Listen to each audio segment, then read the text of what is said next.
Allons d'abord dans le vif de l'actu avec une bonne session de news. On commence direct avec David qui est au Japon pour vous dénicher le meilleur à faire et à voir sur place. On revient juste après en plateau où je vous parlerai des dernières annonces incontournables du moment. C'est parti pour les news.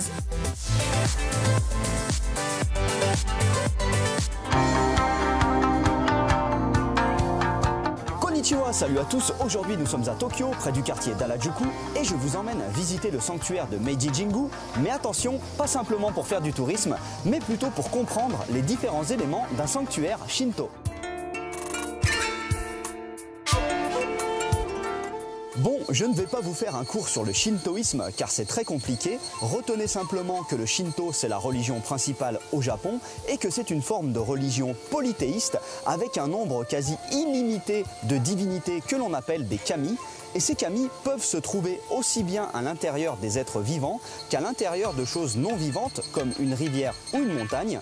Et pour rendre hommage à ces kami, les Japonais se rendent dans des sanctuaires shinto.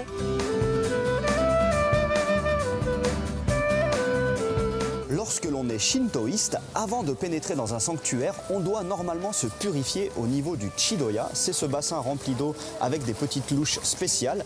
Il y a un ordre précis à respecter. On doit d'abord se nettoyer la main gauche, puis la main droite et ensuite la bouche. Mais attention, sans jamais boire directement à la louche. Ensuite, on nettoie la louche, on la pose et là, on peut entrer.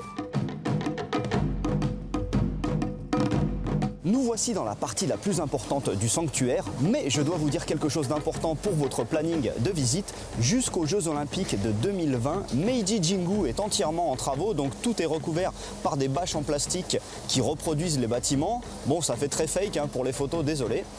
Quoi qu'il en soit, le Honden, la partie la plus sacrée avec les représentations divines, elle est cachée tout là-bas au fond. Les gens normaux, entre guillemets, n'y ont pas accès.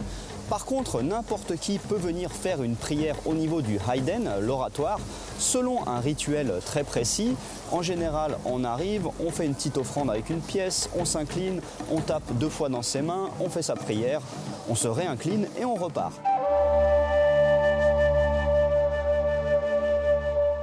Autre chose intéressante dans le shintoïsme, les montagnes et les forêts sont considérées comme sacrées. C'est pour ça qu'il y a pas mal de sanctuaires qui sont implantés près des forêts. Et souvent, à l'intérieur même du sanctuaire, on trouve des arbres sacrés. Là, en l'occurrence, devant moi, ce sont 2 énormes camphriers. Ils sont magnifiques. Et ici, on les appelle d'ailleurs mari et femme. Ils sont censés porter bonheur aux gens qui se marient dans ce sanctuaire. On reconnaît leur caractère sacré à cette corde spéciale qui s'appelle un shimenawa. Voilà, désolé, je vous ai donné beaucoup de vocabulaire japonais aujourd'hui, mais bon, personnellement, je pense que le tourisme, ça n'est pas seulement pour faire des selfies. Si on peut se cultiver au passage, c'est encore mieux. Allez, à plus. Ja ne.